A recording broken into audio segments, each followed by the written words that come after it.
Halo semuanya, balik lagi di Kedik Books bersama aku Ica. Di video kali ini aku kembali dengan video review, yaitu mereview buku Funichuli Funichula. Nah, kalau kalian udah nonton video aku yang End of Year TBR, aku berencana untuk membaca buku Funichuli Funichula di akhir tahun ini, dan akhirnya kesampaian aku baca buku itu, dan aku merasa senang banget bisa baca buku Funichuli Funichula karena buku itu menjadi salah satu buku favorit aku di tahun ini. Kenapa? Penasaran? Tonton terus videonya.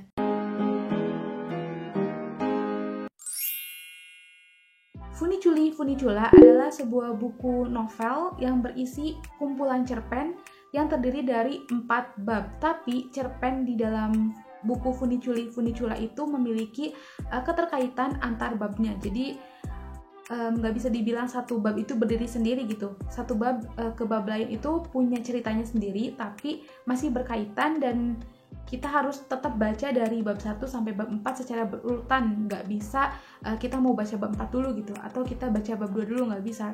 Tetap harus dari bab 1 sampai bab 4, tapi punya bisa dibilang peran utama lah ya. Peran utama di masing-masing bab itu berbeda gitu, atau menceritakan kisah dari tokoh yang berbeda di setiap babnya. Nah, Funichuli Funichula ini menceritakan tentang sebuah kafe yang bernama Funichuli Funichula di sebuah gang kota Tokyo. Sebenarnya kalau judul bahasa Inggrisnya adalah Before the Coffee Gets Cold. Dan kenapa Gramedia mentranslate-nya dengan judul Funichuli Funichula, aku juga nggak tahu kenapa.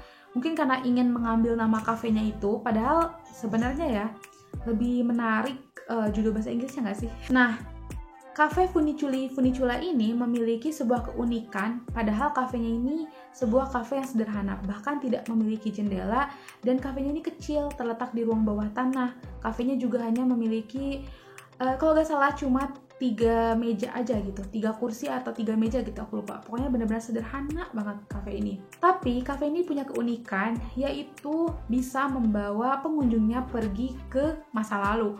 Tapi untuk bisa pergi ke masa lalu itu banyak peraturannya. Nah, salah satu peraturannya adalah kamu harus menghabiskan kopi yang ada di hadapan kamu sebelum kopi itu dingin, dan kamu bakal langsung balik lagi ke masa sekarang. Jadi kamu cuma bisa pergi ke masa lalu dalam waktu yang sangat singkat. Kalau misalkan kamu gak meminum kopi itu dan kopi itu keburu dingin dan kamu masih ada di masa lalu, kamu bakal berubah menjadi hantu dan gak akan bisa jadi manusia lagi gitu. Nah, selain itu juga ketika kamu pengen balik ke masa lalu, kamu gak boleh pergi dari tempat duduk yang menjadi mesin waktunya gitu. Jadi kamu tuh bakal duduk di sebuah kursi, dan kursi itu bakal membawa kamu ke masa lalu.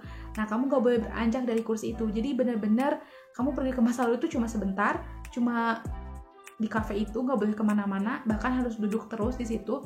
Jadi ketika kamu pengen bertemu dengan seseorang di masa lalu, orang itu harus ada di kafe tersebut, karena kamu gak bisa ketemu sama orang. Misalkan kamu pengen balik ke 10 tahun yang lalu menemui ibu kamu yang ada di rumah, gak bisa gitu, karena kamu harus tetap duduk di kursi yang ada di kafe itu. Tapi misalkan kamu pengen balik ke 10 tahun lalu ketika kamu dan ibu kamu sedang ngopi di kafe Funichuli Funichula, nah kamu bisa nih ketemu sama ibu kamu 10 tahun yang lalu di kafe itu. Banyak banget kan peraturannya, emang banyak banget. Nah, tapi yang bikin aku suka sama buku ini adalah buku ini mengandung banyak bawang. Kamu bakal dibikin nangis dari bab 2 lah. Kalau misalkan kamu udah nangis di bab 1, keren sih. Soalnya bab 1 menurut aku nggak terlalu sedih. Tapi kamu bakal mulai nangis di bab 2, bab 3, sampai bab 4. Dan itu sih yang menurut aku hebat, karena penulisnya itu bisa banget bikin kita nangis di setiap babnya. Tapi meskipun bab 1 nggak bikin nangis, bab 1 itu sebenarnya adalah sebuah cerita yang istimewa. Aku nggak akan kasih tahu ke kalian bab 1 tentang apa, bab 2 tentang apa, bab 3 tentang apa, dan bab 4 tentang apa, karena takutnya nanti kalian gak sedih lagi gitu kalau misalkan aku ceritain. Pokoknya kalian baca buku itu dalam keadaan buta, dalam keadaan gak tahu apa-apa, supaya ketika kalian baca, kalian bisa dapet hal yang seperti aku dapatkan. Ketika kalian bertanya-tanya ini ceritanya bakal dibawa kemana ya, terus tiba-tiba dibawa ke sini, langsung kalian kaget, dan setelah itu kalian sedih, kalian nangis. Itu merupakan sebuah perasaan yang puas banget, apalagi ketika air mata itu keluar, rasanya puas banget. Aku belum pernah merasa sepuas ini menangis untuk sebuah buku. Pokoknya benar-benar memuaskan banget nangis untuk buku Funicula ini, karena menurut aku pribadi kesedihannya itu bukan kesedihan yang bakal bikin kalian frustrasi gitu, tapi ketika kalian nangis untuk setiap cerita yang ada di buku ini, kalian bakal merasakan perasaan hangat masuk ke dalam hati kalian setelah membaca setiap cerita yang ada dalam buku itu. Dan yang paling aku suka juga adalah kalian gak akan bisa mengubah masa lalu meskipun kalian pergi ke masa lalu. Dan menurut aku itu salah satu keunikan di dalam buku ini, karena aku jujur kurang suka dengan cerita yang bisa mengubah masa lalu gitu. Bukan gak suka sih, maksudnya kayak biasa aja, tapi cerita ketika pergi ke masa lalu dan mengubah masa lalu sehingga masa depan berubah itu gak make sense banget sih menurut aku. Nah, orang-orang yang pergi ke masa lalu di cafe Funicula ini nggak bisa mengubah keadaan itu. Nah, tapi meskipun kamu nggak bisa mengubah masa lalu, kamu pasti bakal mendapatkan sesuatu yang bakal bikin kamu terasa lebih ringan di masa depan setelah kamu balik ke masa lalu itu. Jadi kamu bakal pergi ke masa lalu untuk menghadapi apa yang kamu takuti di masa ini, dan ketika kamu balik lagi ke masa ini, kamu bakal merasa lega untuk menjalani hidup ke depannya. Jadi menurut aku, kenapa di Funicula itu bisa pergi ke masa lalu adalah untuk membuat para pengunjungnya bisa menjalani kehidupan di masa kini sampai masa depan itu dengan hati yang lega, dengan hati yang lebih bahagia gitu, karena masa lalunya itu sudah terpecahkan atau masa lalunya itu sudah tidak menghantui dirinya. Nah, menurut aku sih itu ya poin dari pergi ke masa lalu di cafe Funicula ini. Jadi nggak harus mengubah masa depan, tapi yang penting ada yang berubah di dalam diri kita, minimal adalah perasaan dan hati kita itu udah cukup. Yang ingin disampaikan oleh penulisnya, menurut aku ya, amanah yang aku dapat dari membaca buku ini adalah kita tidak boleh menyanyiakan sedetik pun kehidupan yang kita punya bersama dengan orang-orang di sekitar kita.